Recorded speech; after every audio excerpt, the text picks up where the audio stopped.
जय हिंद फ्रेंड्स।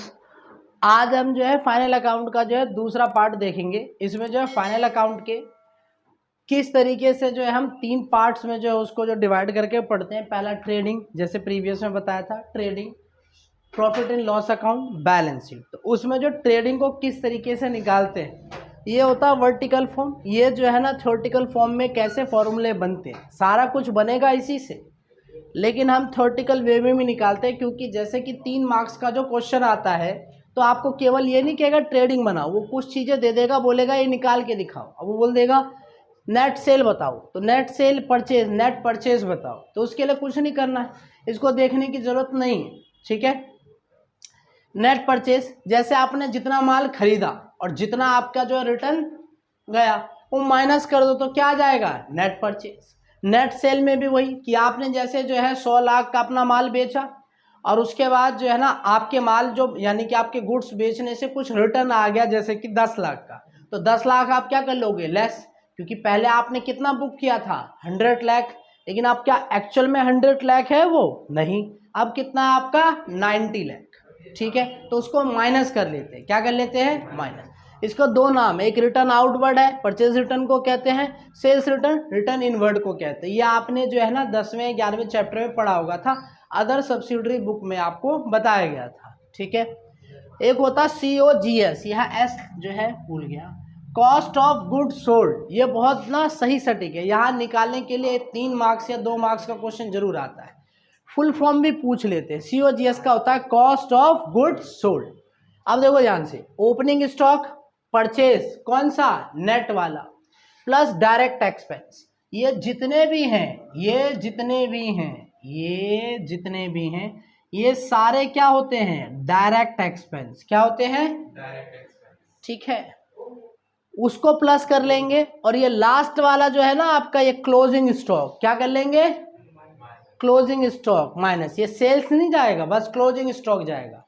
क्यों करते हैं, वो कह रहा है कॉस्ट ऑफ गुड्स सोल्ड की, आपने गुड्स जो है कितने उस पर सोल्ड की है, तो सोल्ड तो यही है, तो इसीलिए से नहीं लेते। एक तरफ आपका opening plus purchases plus direct expense minus closing stock, तो ये आपका COGS आ जाता है। क्या आ जाता है, COGS, जिसे हम कॉस्ट ऑफ गुड्स सोल्ड कहते हैं। दिक्कत है। Next, calculation of net purchase. Net purchase निकालने के दूसरे भी तरीके हैं। मान लो जैसे आपने कोई परचेज जो है ना 100 रुपीज़ का आपने कोई सामान अपने बिजनेस के लिए परचेज किया। आपकी कंपनी है लकीर चंदन फकीर चंद, ठीक है, उसमें आपने 100 जो है ना 100 करोड़ का, आप करोड़ों में डील करते हो भैया, इतने बड़े फकीर चंद, 100 करोड़ का आपने परचेज किया और आपने ये कहा कि हमारा 100 तो आ गया है, लेकिन अभी ना हमारे जो जो गुड्स है वो भी ट्रांजिट है। क्या है, ट्रांजिट। ट्रांजिट मतलब समझते हो, रास्ते में है, आ रहे हैं। तो जो आ रहा है ना उसको क्या कर लेते हैं हम, ऐड। क्या कर लेते हैं, ऐड। क्योंकि वो आ तो रहा है ना, आएगा तो हमारे पास ही, जा थोड़ी कहीं और चला जाएगा, चला जाएगा कहीं और। ठीक है, उसमें से बहुत सारी चीजें माइनस करनी पड़ती हैं, क्योंकि एक्चुअल में तब निकलेगा हमारा नेट परचेज। मान लो जैसे परचेज रिटर्न, जितना लिया भाई, कुछ माल जो है ना उसके खराब हो गए, ठीक है, तो वो भी माल आप जो इसमें से लेस करोगे, गुड्स लेस करोगे या नहीं करोगे।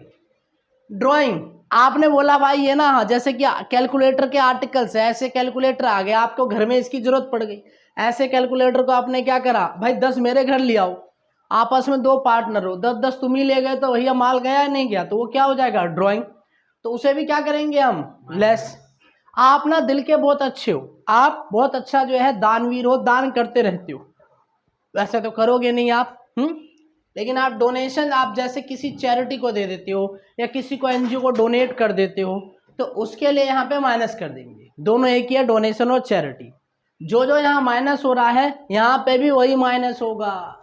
देख रहा है ना, ये दोनों जो है एक ही है। ये जो है ना वर्टिकल वे में जो है एक टेबल फॉर्मेट में है और ये आपका विथआउट टेबल फॉर्मेट है। फिर सेल्स प्रमोशन, आप अपने जो है ना गुड्स को बेचने के लिए सेल्स प्रमोशन भी करते हो, जो फ्री में देते हैं। जैसे आपके स्कूल में सैंपल पेपर वाले जो आते हैं, वो मैडम या सर को ना फ्री में एक सैंपल पीस पकड़ा जाते हैं ना, तो उससे क्या पैसे लेते हैं, नहीं, क्योंकि वो पढ़ के बताएंगे तो बहुत सारे बच्चे खरीदेंगे, तो इसको ही कहते हैं सेल्स प्रमोशन। तो वो भी क्या है, उसका पैसा तो मुझे मिलेगा नहीं, तो वो भी। सैंपल, यानी आप सैंपल दिखा के आते हो, कुछ कस्टमरों को दे के आते हो, फ्री के सैंपल होते हैं। शुरुआत में कंपनी को जो दिखाने के लिए करना पड़ता है, ये सब हर बड़ी कंपनियां करती हैं शुरुआत में। जैसे जियो ने देखो कितना बड़ा एग्जाम्पल है। शुरुआत में 2014-15 में जब जियो आई थी 13-14 में, तो उन्होंने सबको फ्री बोला, फ्री लो, अभी आप हमारा नेटवर्क टेस्ट करो।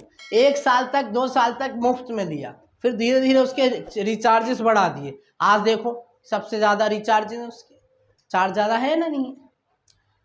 फिर आ जाता है आपका नेट परचेज। क्या आ जाता है, नेट परचेज, ठीक है। जो यहाँ पे ये भी नेट परचेज है, ये भी, ये फुल नेट परचेज है।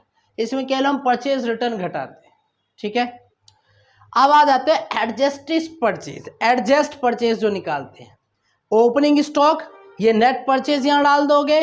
नेट परचेज में वही है, परचेज माइनस परचेज रिटर्न, ये सारी चीजें नहीं आएंगी, और माइनस क्लोजिंग स्टॉक, यानी ओपनिंग में नेट परचेज जोड़ो और क्लोजिंग घटा दो तो एडजस्टेड परचेज आ जाएगा।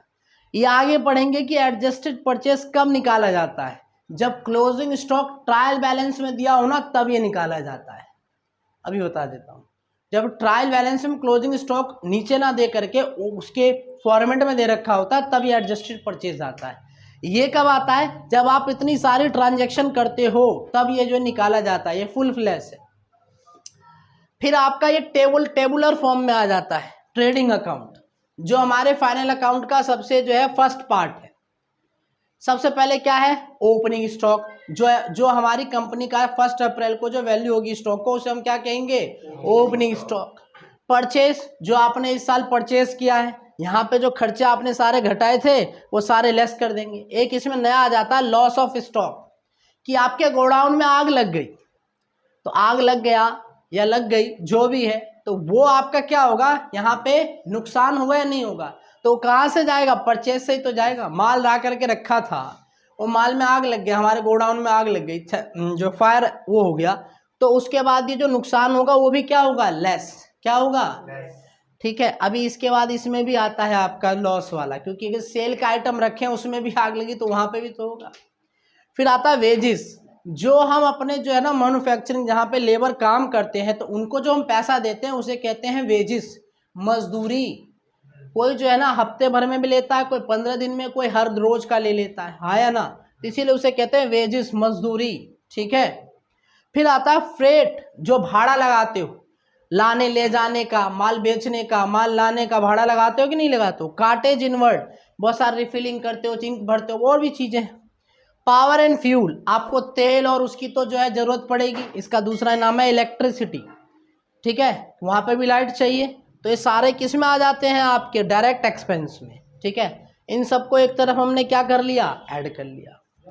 Bye sales, by sales, sales में से हमने सेल्स रिटर्न या इनवर्ड माइनस कर दिया, जैसे यहाँ पे हमने करा था, तो आपका सेल्स आ जाएगा। एक नया इसमें ऐड हो गया, पहले नहीं था, स्क्रैप सेल, क्योंकि हम जब मैन्युफैक्चरिंग में काम करते तो बहुत सारा स्क्रैप भी निकलता है, तो उस स्क्रैप की भी अब वैल्यू होती है। पहले इसको नहीं डालते थे, लेकिन अब स्क्रैप का भी व्यापार बहुत बढ़ गया है, तो इसीलिए अब उसको स्क्रैप सेल डाल देते हैं, समझ गए। फिर आता है आपका क्लोजिंग स्टॉक, जो 31 मार्च का जो आपका जो स्टॉक की वैल्यू होती है वो यहाँ पर डाल दिया जाता है, उसे कहते हैं क्लोजिंग स्टॉक। कौन सा स्टॉक, क्लोजिंग स्टॉक।